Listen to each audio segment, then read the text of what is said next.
Muchas gracias, gracias.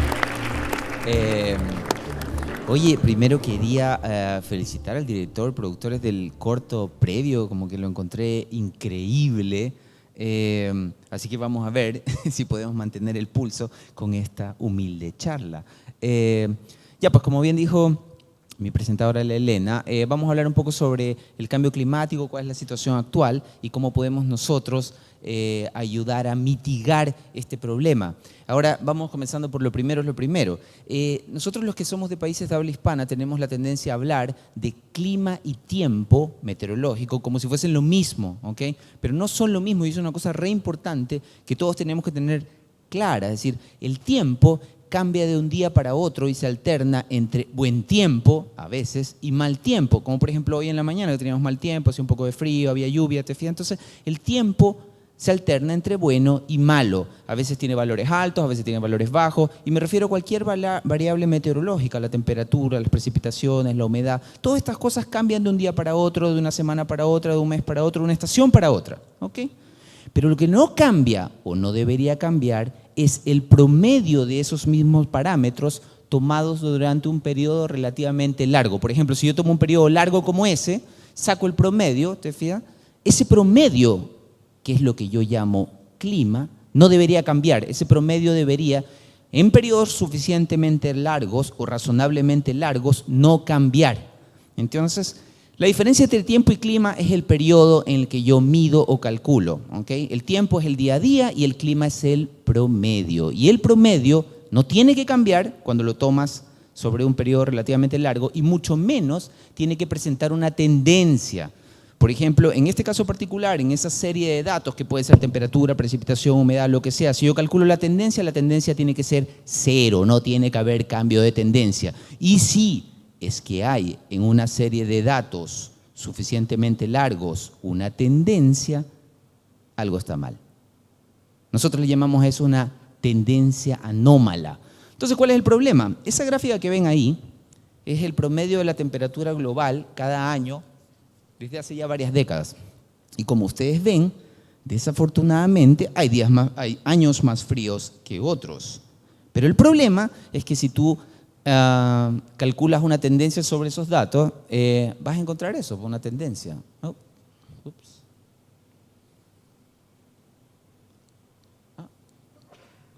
Se murió este juguete. ¿No? Ahí está.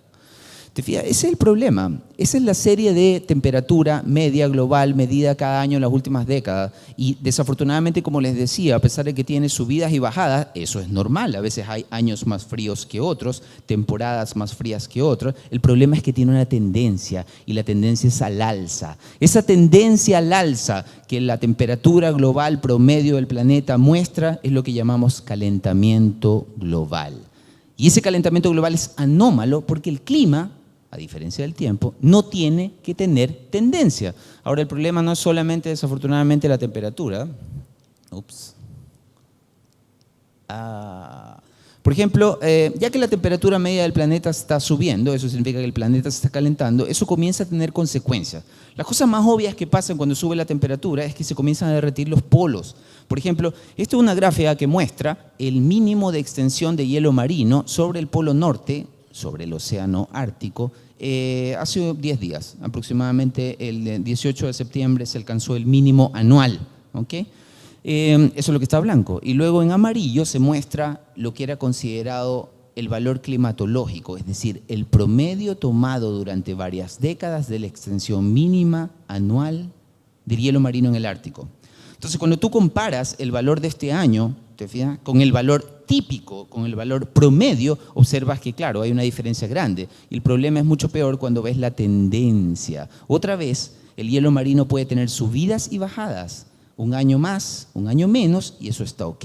Pero lo que no debería haber es una tendencia, y la tendencia es re mala. Estamos perdiendo alrededor de 12% de la extensión mínima de hielo marino cada década. Y eso significa que en pocas décadas ya no vamos a tener hielo marino en el Ártico. Eso significa que vamos a tener un polo norte sin hielo, al menos en el verano. Y eso es anómalo.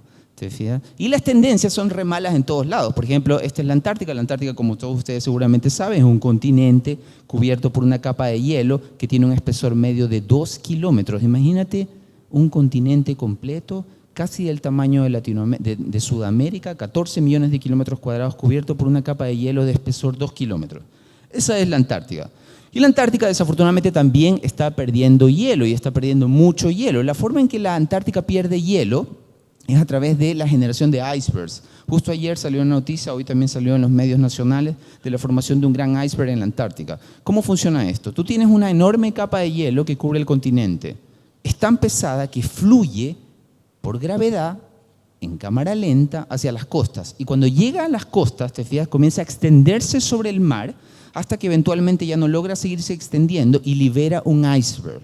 Entonces la generación de icebergs en la Antártica es normal cuando la masa que perdiste en iceberg la recuperas en forma de nevadas. Cuando eso sucede, lo que pierdes es igual a lo que ganas en nevadas. Uno dice que hay un balance de masa y todo está ok. Pero ¿cuál es el problema? No todo está ok en Antártica. Antártica está perdiendo en icebergs más de lo que gana anualmente por nevazones. Los glaciares en Antártica, como este que se muestra ahí, uno de los grandes glaciares en la Antártica, están retrocediendo y están retrocediendo cantidades inimaginables. A la izquierda se muestra una imagen de hace algunos años, a la derecha se muestra una imagen de este año. ¿Y qué es lo que ustedes ven ahí? Un glaciar. Ese es uno de los grandes glaciares antárticos. Para que tú tengas una idea, el frente de este glaciar mide 30 kilómetros de ancho. Es una cosa increíble. Y ese glaciar, cuando tú ves lo que le ha sucedido en pocos años, ha retrocedido el frente de ese glaciar 30 kilómetros. 30 kilómetros. Es una cosa increíble. Es como de aquí a Curacaví. El glaciar estaba aquí hace unas pocas décadas y ahora está en Curacaví. ¿Y a dónde se fue todo ese hielo? Al mar. Y cuando tú arrojas enormes cantidades de hielo al mar, eso tiene consecuencias en el nivel medio del mar. El alza del nivel del mar es un problema conocido. Este es un mapa que muestra en rojo dónde la Antártica está perdiendo más hielo. Justo en la parte más roja, ahí está el glaciar Pine Island, se llama, de 30 kilómetros de ancho que les mostré recién. Ahora, como les decía, la clave está siempre en las tendencias. Y cuando tú ves la tendencia, esa es una gráfica que muestra cuánto hielo pierde la Antártica por icebergs cada año. El problema es, otra vez, la tendencia mala, anómala. La Antártica en pocos años, desde el 2002, ha perdido 2 billones de metros cúbicos de hielo. Y eso es solamente la mitad de lo que se ha derretido el Ártico, y es solamente también la mitad de lo que se han derretido todos los glaciares del planeta. En efecto, incluso nuestros glaciares andinos están perdiendo mucho hielo. Esta es otra gráfica que compara 2 glaciares enormes. Este es el glaciar Uppsala, que queda en el lado argentino de campos de hielo en el sur, en la Patagonia.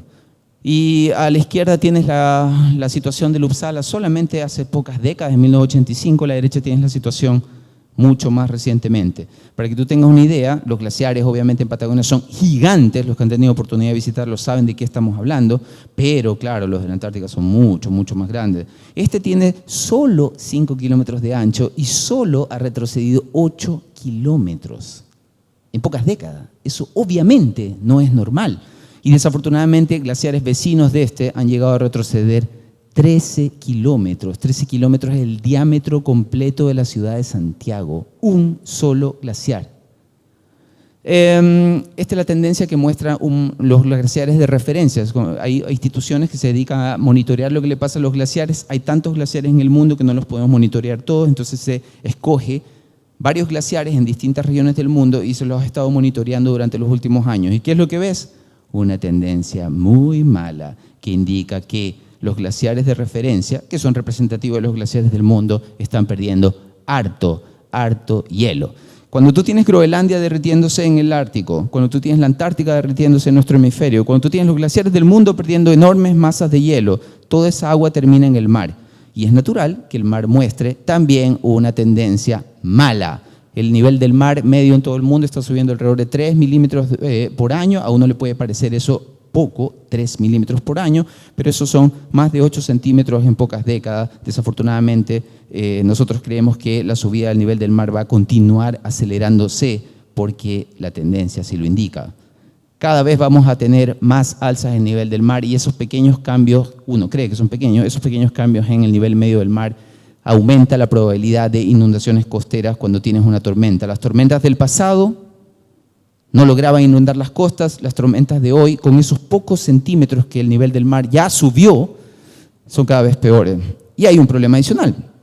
No solo que las tormentas de hoy inundan las costas debido al nivel del mar, sino que además hay más tormentas.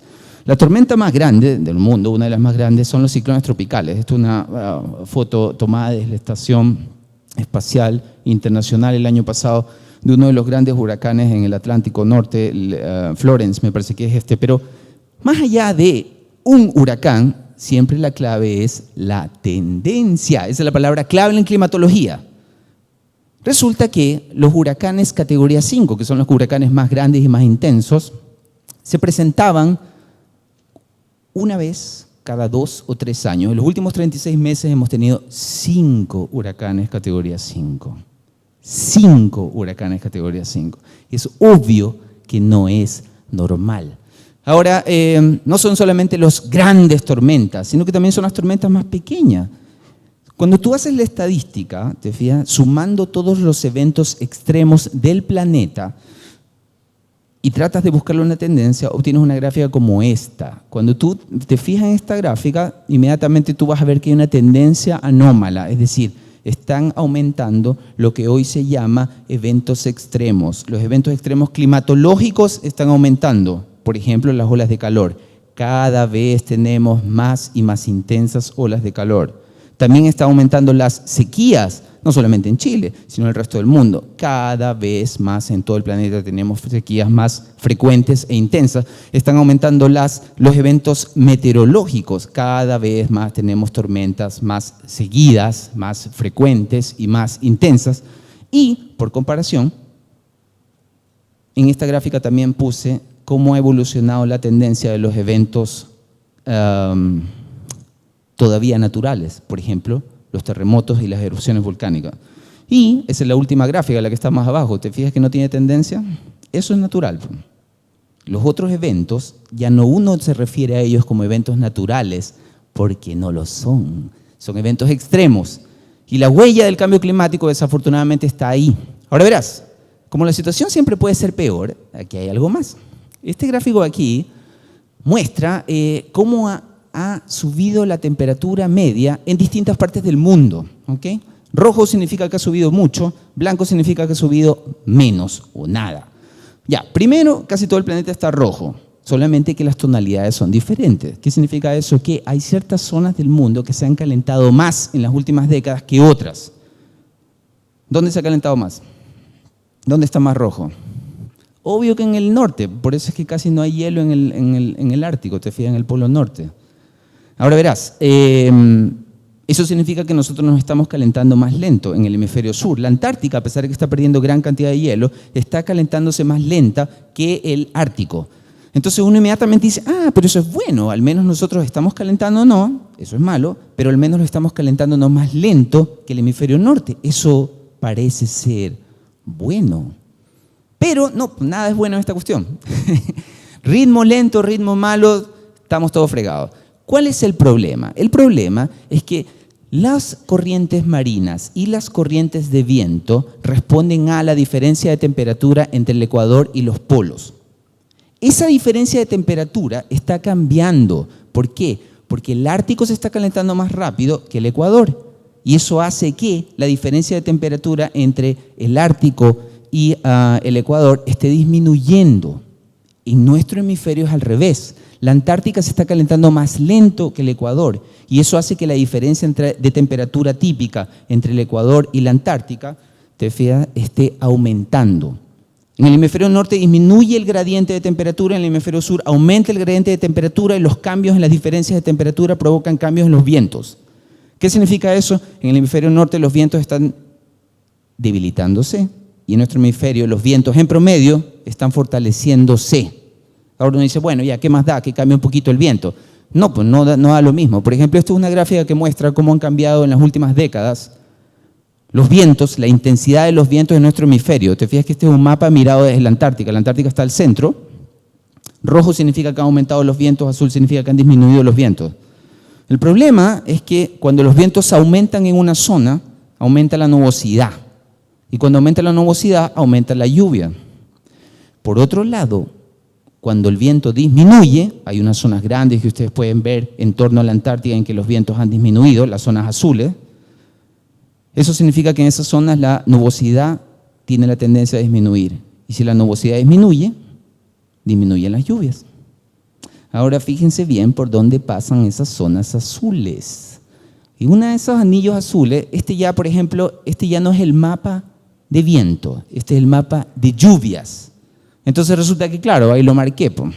Resulta que hay un manchón azul súper fuerte justo donde estamos nosotros.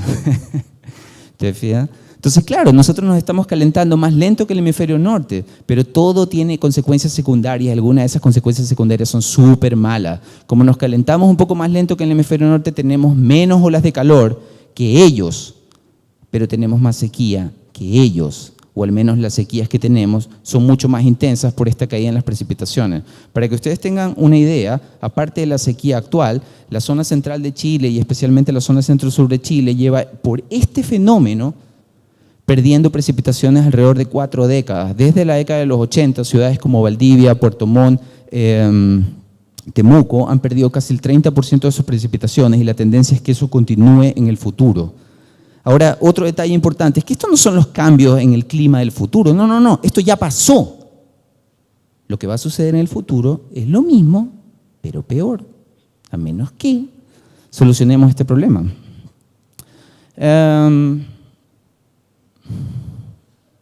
Vamos a lo importante, ¿cómo solucionar este problema? ¿Qué es lo que está causando el alza en la subida, el alza sostenida en la temperatura media del planeta? Esta es la primera gráfica con la que partí, la que mostraba el alza en la temperatura media global del planeta.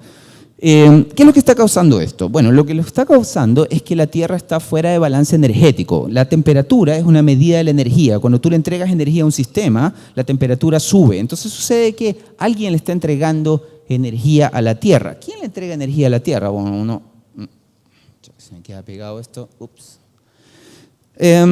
La Tierra, como todos ustedes seguramente saben, recibe energía del Sol. Todo el día, todo el tiempo, desde que estamos aquí. ¿Ok? Así que nosotros recibimos esa energía y para no calentarnos tenemos que ceder al espacio esa energía. ¿Ok? Cuando tú recibes algo y cedes la misma cantidad, tú no acumulas energía. Y si tú no acumulas energía, no cambia tu temperatura. La temperatura es una medida de la energía acumulada, si quieres. Entonces, ¿qué es lo que sucedía hasta hace pocas décadas? La Tierra tenía un balance energético perfecto. ¿Qué significa eso? Recibía una cierta cantidad de energía del Sol y cedía hacia el espacio exactamente la misma cantidad. Recibía 1.300 vatios por metro cuadrado, devolvía hacia el espacio 1.300 vatios por metro cuadrado. Por distintos mecanismos no los vamos a discutir ahora. ¿Qué es lo que está pasando ahora? Que la Tierra no está devolviendo 1.300 vatios por metro cuadrado hacia el espacio, sino que se está quedando con un extra. ¿Y por qué se está quedando con un extra? Porque nosotros hemos cambiado la atmósfera del planeta. La atmósfera del planeta hoy no es la misma que teníamos hace 100 años o hace 150 años, sino que hemos añadido ciertos gases a la atmósfera que no deberían estar ahí, o al menos los hemos añadido en exceso. ¿Cuáles son esos gases que hemos añadido en exceso? Pues el dióxido de carbono es uno de los principales. ¿Ok? Pero hay otros gases que hemos añadido. Por ejemplo, hemos añadido muchos halocarbonos, hemos añadido mucho metano, ¿ok? Y todos estos gases han cambiado lo que se conoce como el balance energético del planeta. ¿Qué significa eso? Yo recibo 1.300 vatios por metro cuadrado del Sol y estoy entregando 3 vatios menos de los que debiera por metro cuadrado. Es decir, me estoy quedando con un poco de energía. El planeta se le está quedando. Y esa energía es la que está calentando la atmósfera, la superficie de la Tierra y los océanos. Ahora verás, este es un ranking que muestra cuáles son los gases que nosotros hemos introducido en la atmósfera que están causando el balance radiativo y los muestra rankeados, ¿ok? El más importante gas, el que más contribuye al desbalance radiativo, al desbalance energético que causa el calentamiento del planeta, es el primero que está arriba, el dióxido de carbono, el famoso CO2, que a veces se refiere uno a él simplemente como carbono, ¿ok? Cuando a uno le hablan de carbono, a uno le hablan de CO2. ¿Okay? Entonces el CO2 es responsable de alrededor de 2/3 partes del desbalance energético que está causando el calentamiento global. El CO2 es muy malo. También el metano, pero el metano ocupa un infame segundo lugar solamente. ¿Te fijas? Es el CO2 el problema. Ahora uno dice, bueno, pero el CO2 ha cambiado mucho. ¿Cuánto hemos cambiado el CO2 en la atmósfera? ¿Lo hemos cambiado 5%? ¿10%? No. El CO2 es hoy en nuestra atmósfera un 45% más alto que hace solo 100 años. Por ejemplo, es una de las mediciones de CO2 que se hacen en algunos de los observatorios del mundo y muestra claramente una tendencia anómala. El CO2 está aumentando algo así como 2 partes por millón por año. Esa es una velocidad inusitada que se estima es al menos 60 y tantas veces mayor que en cualquier periodo previo de la historia geológica del planeta. Es decir, esta cuestión no es normal. Claro. Hemos cambiado en 45% la abundancia de CO2 en la atmósfera. ¿Te fijas? O sea, no es un porcentaje menor. Y naturalmente, cuando tú alteras de esa manera la atmósfera del planeta, tienes que pagar las consecuencias. La pregunta que uno se hace es, bueno, ya, listo, ¿de dónde viene el CO2? Porque claro, para saber qué hacer, tengo que saber de dónde viene. Ya, la respuesta es simple, el CO2 es resultado de la combustión. Cada vez que tú quemas algo que tiene carbono, en general todo lo que tiene carbono se quema, ¿ok?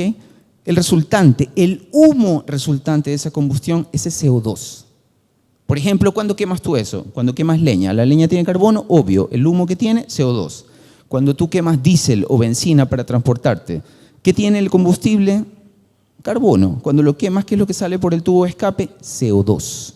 Cuando tú cocinas en tu casa y quemas alguna cuestión, el humo que botas, ¿qué es lo que tiene? CO2. ¿Te fijas? Cada vez que tú quemas algo, produce CO2. Ahora uno dice, bueno, ya, entonces listo. Yo en mi casa no quemo cosas, tengo cocina eléctrica, por ejemplo. ¿Cuál es el problema en algunos países, como el nuestro, como Chile? La energía eléctrica, buena parte de la energía eléctrica en nuestro país se produce quemando carbón. Es decir, cuando tú consumes energía eléctrica hoy, también estás contribuyendo a generar CO2. ¿Te fijas? Así que, ¿qué es lo que tenemos que hacer? Bueno, pues dejar de quemar cuestiones. Ahora veamos, analicemos con un poco de detalle, con más detalle, ¿te fijas? ¿Cuáles son las fuentes principales de CO2? Es decir, por lo que veo, todos han entendido que todos estamos generando CO2. Por lo tanto, todos somos más o menos responsables de lo que está sucediendo. Sin embargo, claro, hay algunos más responsables que otros. Esta es una imagen satelital que muestra la ubicación de los incendios forestales que había en agosto. Como ustedes saben, hace un mes y medio más o menos se estuvo quemando la selva amazónica. Desafortunadamente eso no es una sorpresa para los que seguimos el tema, ¿no? Porque, por ejemplo, sucede que este tipo de incendios forestales en el Amazonas son comunes y vienen ocurriendo desde hace muchos años. La mayoría son quemas forestales. Por supuesto, todas esas quemas forestales contribuyen al CO2. Ahora, lo que no salió tanto en las noticias es que al mismo tiempo, mientras se estaba quemando la selva amazónica, Bolivia, Paraguay, etc., también en el mismo mes se estaba quemando buena parte de África. Ahora uno dice, ¿y eso es normal? Desafortunadamente es normal, porque vivimos aquí, los humanos me refiero. ¿Te fijas? Sí, pues agosto es el pic de los incendios forestales, de la temporada de incendios forestales en África, y septiembre es el pic de la temporada de incendios forestales en Sudamérica. Ahora, la cantidad de incendios de las que estamos hablando son increíbles, ¿te fijas? Y por lo tanto, cada vez que tú quemas esa madera, generas CO2. Ahora, uno dice, ya, entonces está más o menos claro que el CO2 generado por los incendios forestales es un problema. Sí, pues un tremendo problema. Los incendios para deforestación son responsables del 10% de las emisiones de CO2. Ahora, fíjense bien en la tendencia de la curva azul, que es la que muestra las emisiones de CO2 relacionadas con la deforestación. Sí, pues, al menos no muestra una tendencia creciente. Es decir, generamos mucho CO2 quemando la selva, pero al menos esa tendencia, al menos no tiene una tendencia tan marcada. La que sí tiene una tendencia marcada es la generación de CO2 mediante combustibles fósiles, que es la curva roja que se ve arriba. La moraleja es que hoy, de las emisiones de CO2, la deforestación aporta algo más del 10%. El 90% restante son la quema de combustibles fósiles. La quema de combustibles fósiles. ¿Quién quema esos combustibles fósiles? Nosotros, para transportarnos, calefaccionarnos y para energizarnos. Para producir energía o calor, nosotros usamos ese combustible. Nosotros, me refiero a la humanidad. ¿Okay? Ahora, esta es una gráfica que muestra cuáles son los combustibles que están generando, los combustibles que más generan CO2. Bueno, este ranking está encabezado siempre por el carbón. El carbón que alimenta las termoeléctricas, que desafortunadamente en Chile son todavía la tercera parte de la generación eléctrica, ¿te fijas?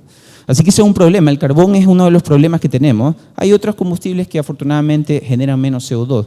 Esta es una gráfica que muestra quiénes son los más responsables de estos problemas, ¿no? Es decir, por tamaño de países, hay países que son más grandes que Chile y por lo tanto tienen más gente. Si tienes más gente, las emisiones de esos países son mucho más grandes. Por ejemplo, también las emisiones están relacionadas con el consumo de energía, porque desafortunadamente nuestra matriz eléctrica, nuestra matriz energética es sucia. Es decir, todavía a pesar de que no debería ser así, no tiene por qué ser así, cuando tú consumes energía eléctrica también contribuyes a las emisiones de CO2. Entonces, por ejemplo, eso significa que los países ricos, que consumen mucha energía, por lo tanto tienen una gran huella de carbono, dice uno elegantemente, es decir, contribuyen mucho a las emisiones de CO2. En el año 90, Estados Unidos era el mayor contribuyente a las emisiones de CO2 y generaba algo así como el 25% de todas las emisiones del mundo. Pero afortunadamente, en Estados Unidos inició hace ya varios años la transición energética, no a la velocidad que se requiere, pero inició su transición energética y Estados Unidos ha estado bajando su contribución a las emisiones globales del mundo ya algunas décadas. Lo mismo pasa con en realidad casi todos los países desarrollados ricos. El que no ha estado haciendo eso, desafortunadamente, es China. China, en cambio, ha estado aumentando poderosamente sus emisiones y hoy China es, solamente China, contribuye con la tercera parte de las emisiones globales del planeta. Estados Unidos, que antes contribuía con un cuarto, ahora contribuye con un 15%. La cosa más o menos funciona así. Un tercio de todas las emisiones del mundo vienen de China, solamente China. Otro tercio vienen de todos los países ricos, incluidos Estados Unidos, Unión Europea, Japón. Y el otro tercio somos nosotros, todos los demás. ¿Te fijas? Esto muestra más o menos cómo han evolucionado en las últimas décadas las emisiones. Si tú te fijas, por ejemplo, con un poco de buena voluntad, en una de esas alcanzan a ver que en las últimas décadas, por ejemplo, países como Estados Unidos están reduciendo sus emisiones y China se disparó, sobre todo en las últimas 2 décadas, sus emisiones, arrastrando con eso las emisiones globales del planeta que están cambiando la composición atmosférica y provocando el calentamiento global. Las emisiones de China, como son tan tangentes, son tan grandes, ¿te fijas? Que, claro, si tú quieres ver dónde está Chile en ese reparto, tienes que hacer la misma gráfica como la hice yo, pero con escala logarítmica al lado, con escala exponencial. Entonces, claro, ahí aparece Chile. Chile representa como país el 0,2% de las emisiones globales que está causando el cambio climático. Esa es la buena. La mala es que cuando tú lo haces por persona, no, pues ahí Chile contribuye bastante más de lo que podría. Las emisiones per cápita de los chilenos son el doble del promedio sudamericano. Aún así, son solamente una tercera parte de lo que produce un americano típico, que sigue siendo uno de los países al menos más grandes que por persona contamina más a cambiar la atmósfera del planeta. Ahora verás, último detalle importante técnico. Seguramente ustedes han escuchado que se ha puesto de moda hablar de que la carne es un problema. ¿Te fijas? Las emisiones de metano, los animales, los rumiantes, las vacas, generan mucho metano. ¿Okay? Y el metano es un problema. Sí, pues, ¿se acuerdan que el metano ocupaba ese infame segundo lugar en los rankings de gases de efecto invernadero? Sí, pues el metano es un problema, pero no son el principal problema. Por ejemplo, en esta gráfica yo puse juntas ya no las emisiones de CO2 solamente, sino las emisiones de todos los otros gases de efecto invernadero, incluido el metano. Para compararlas, se hace una pequeña conversión y se habla de CO2 equivalente. ¿Ok? Entonces, claro, ¿quiénes son quién? La agricultura, incluida las vacas, es decir, la ganadería, incluida la agricultura para alimentar el ganado e incluida la agricultura para alimentarnos a nosotros, contribuye con alrededor del 12% de las emisiones de gases de efecto invernadero. 12%. 11% adicional es la deforestación. Y el 77% restante es combustibles fósiles. Por lo tanto, sigue siendo la industria y las personas que quemamos cosas para cocinar, calefaccionarnos o transportarnos el principal problema. Eso no significa que no haya que eventualmente mejorar las prácticas agrícolas y especialmente las prácticas ganaderas, pero el problema principal hoy no es la ganadería. Es un problema importante, pero el principal son la industria que quema combustibles fósiles. Esa misma torta, ¿te fijas? La separas y ahí ves quién genera los combustibles, quién está quemando combustibles fósiles. Nosotros, esas son las casas, la industria quema combustibles fósiles y hay mucha electricidad. ¿Te fijas? O la electricidad no tiene por qué quemarse. Es decir, se puede generar electricidad sin quemar combustibles fósiles. Eso se puede hacer, está la tecnología. ¿Por qué no se hace? Hasta hace pocas décadas la respuesta de los tomadores de decisión era que era muy caro. Claro, porque tú puedes, en vez de tener una termoeléctrica, puedes poner un parque eólico. En vez de tener una termoeléctrica, tú puedes poner una hidroeléctrica. En vez de tener una termoeléctrica, tú puedes poner un parque solar. ¿Te fijas? ¿Por qué no se hacía eso? Bueno, porque era caro. ¿Te fijas? La energía solar, en efecto, era cara hasta hace pocas décadas. La energía eólica era cara hace 30 años, pero ese ya no es el caso. Es decir, esa es una de las gracias que tiene. Hoy, si tú quieres, por ejemplo, eliminar las emisiones de CO2 que vienen de la producción de energía eléctrica, se puede hacer, sobre todo en algunos países ricos en energías renovables como Chile, a costo cero. Se puede hacer. ¿Qué es lo que falta? Voluntad política. Este es Chile, ya no es global. Porque uno dice, ya, todas estas cifras son globales. ¿Qué pasa con Chile? Estas son ¿de dónde vienen las emisiones en Chile? ¿Okay? Muy parecidas a nivel internacional. Muy parecido. ¿Te fijas? Más del 70%, casi el 80% de las emisiones del país vienen de la quema de combustibles fósiles. ¿Te fijas? Un porcentaje interesante viene de la agricultura y la ganadería, pero no es demasiado relevante. Es decir, sigue siendo Chile muy parecido al resto del planeta en términos de que casi el 80% de las emisiones, 77% de las emisiones del país vienen de la quema de combustibles fósiles. Tú lo puedes desagregar y ahí ves que la electricidad, la producción de la electricidad es capaz de generar más del 30% de las emisiones del país. Si tú descarbonizas, dice uno elegantemente, la matriz energética para producir electricidad, ¿qué significa eso? Cierras las termoeléctricas que queman carbón, ese porcentaje de 33% caería en un 90%. ¿Te fijas? Tú eres capaz casi de eliminar un tercio de las emisiones del país simple y llanamente cerrando las termoeléctricas, y si eso se hace rápido, pues mucho mejor. Es decir, no es difícil descarbonizar el país.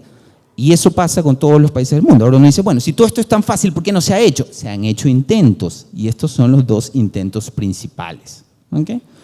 En el año 98, 97 en particular, se adoptó el protocolo de Kioto. Kioto es una ciudad en Japón.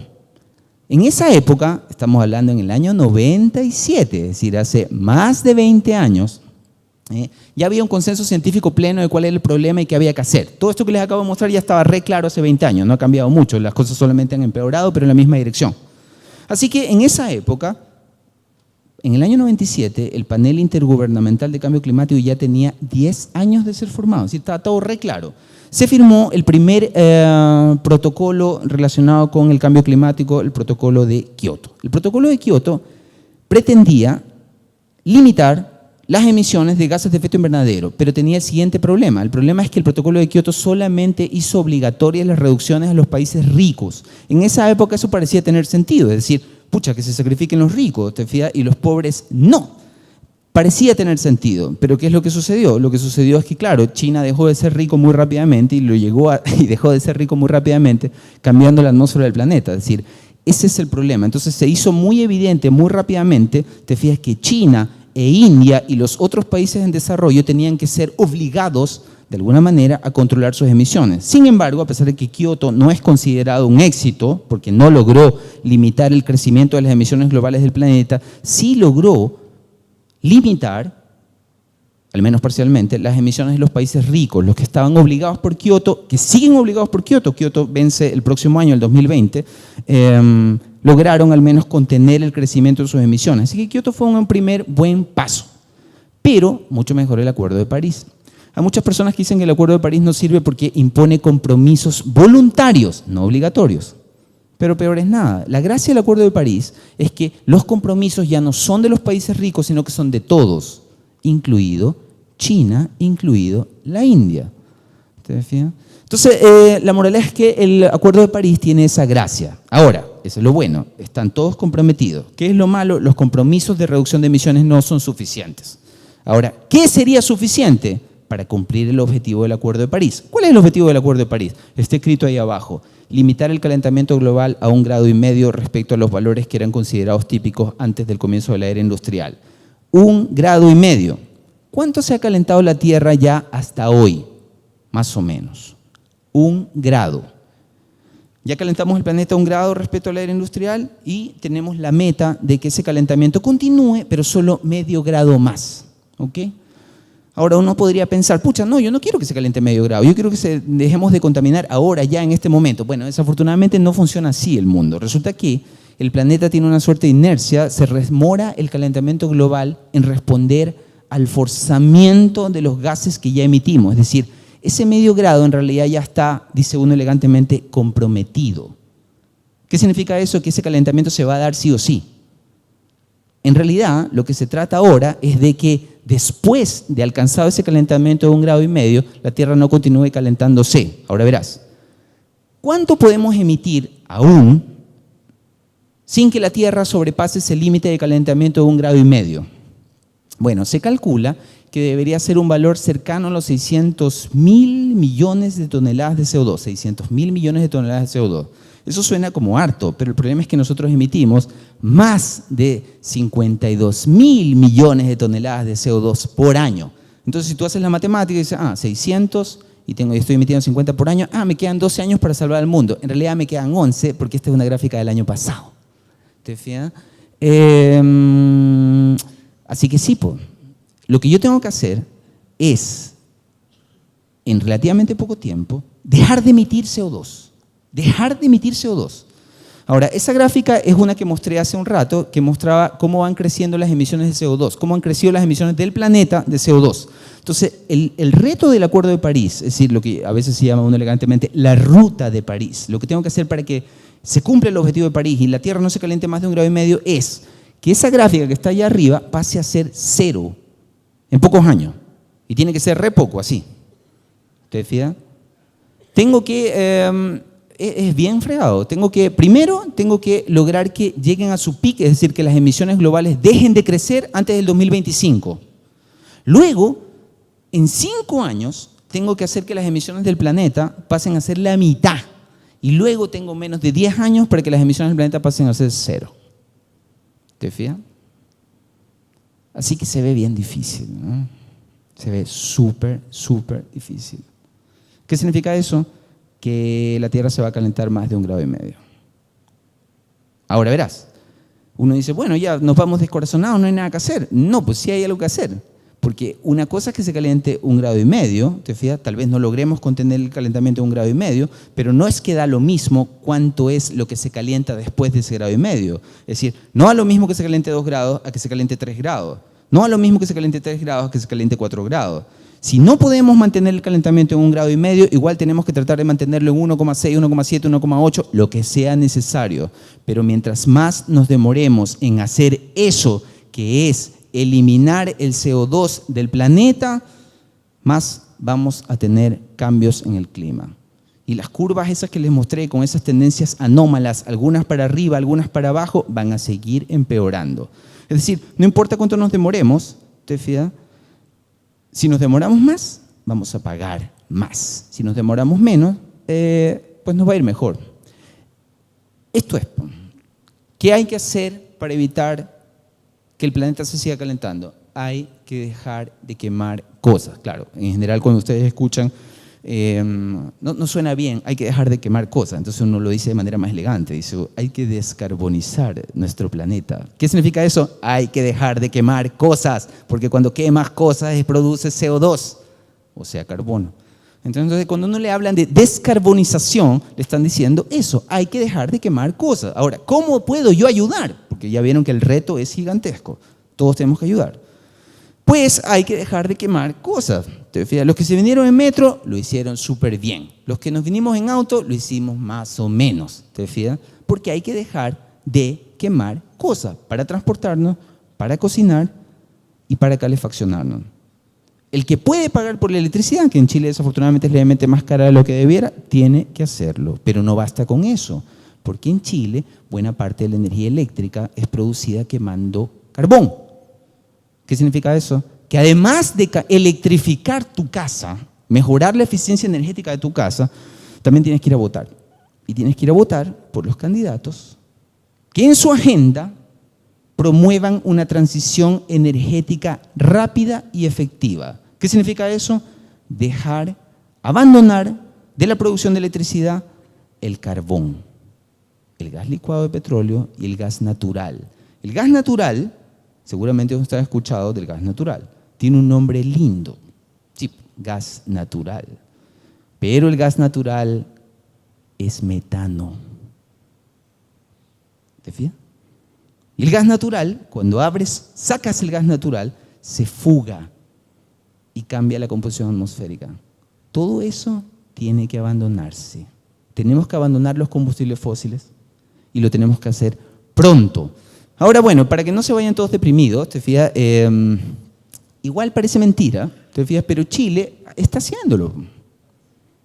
¿Te fijas? No estamos tan mal. Chile es, de hecho, uno de los países que más rápido está haciendo lo que se llama elegantemente la transición energética. Es decir, Chile es uno de los países que más rápido está cambiando su matriz energética, sucia, basada en combustibles fósiles, a limpia, basada en renovables. Ahora, hace ya varias décadas en realidad que se instalaron los primeros parques eólicos, no demasiados, pero lo que sí ha aumentado y mucho en los últimos 5 años es lo que a veces en Chile se llama la revolución solar. Chile está instalando millones de paneles fotovoltaicos en el norte de Chile, algo así como más de 5 millones de módulos fotovoltaicos súper grandes se han instalado en el desierto de Atacama. Los que han tenido oportunidad de visitar el desierto en épocas recientes habrán notado que esto que está sucediendo en Chile, en el norte de Chile, es verdaderamente una revolución. Hace 5 años la energía eléctrica que se producía en Chile tenía 0 de fotovoltaica. Hoy ya el 7% de la energía eléctrica que producimos en Chile, que consumimos en Chile, es solar. 0% de emisión de CO2. Y eso ha sucedido en solo 5 años. Igual es súper rápido, pero no es suficiente. Necesitamos que esa transición energética se acelere, pero al menos podemos decir, y esa es una de las cosas que Chile puede decir, que sí, ¿te fijas? Algo está haciendo. Por ejemplo, esto es de dónde viene la electricidad que estamos consumiendo aquí en Chile. Solamente el 8% es solar, es todavía poco, y un porcentaje grande de la torta, desafortunadamente, es carbón. Las infames termoeléctricas, ¿te fijas? Que tenemos que reemplazar por energías solares. Estas son las gráficas que muestran cómo ha evolucionado el carbón, el uso de gas y otras fuentes de energía para la electricidad que nosotros consumimos. La parte buena es la parte final. En los últimos 5 años se nota en esa gráfica cómo ha despegado el uso de energía fotovoltaica. ¿Okay? Y esa es una súper buena noticia para Chile y para el mundo. ¿Okay? Esta, por ejemplo, muestra cómo ha evolucionado en particular las renovables en Chile y otra vez ustedes ven que por fin una curva con una tendencia buena, te fijas, porque todas las otras tienen una tendencia súper mala, no, esta va en la dirección correcta por fin, te fijas. Las renovables llegaron a Chile, Chile está haciendo una transición energética súper rápida en comparación con otros países del mundo, pero no es suficiente. Eso es lo malo. Pero lo bueno es que algo vamos, al menos la dirección, por fin vamos en la dirección correcta. Mi mensaje final es: el cambio climático es complicado, ¿te fijas? Y desafortunadamente produce efectos que son extraordinariamente injustos. El problema con el cambio climático es que los que tenemos más dinero y más educación nos vamos a poder adaptar. Pero las personas que tienen menos dinero, las personas más pobres y que tienen menos educación, les va a costar mucho más adaptarse. Para ponerlo de una manera dramática, cuando hay un tornado, el tornado siempre se lleva a la casa del más pobre del barrio. Siempre es así. ¿Qué significa eso? Que el cambio climático es profundamente injusto, exacerba la injusticia social. Por lo tanto, yo los llamo a contribuir, no quemando cosas, descarbonizándose, para hacer del mundo más justo. Porque si no, vamos a tener no solamente un clima malo, sino más injusto de lo que es hoy ya. Eso, muchas gracias.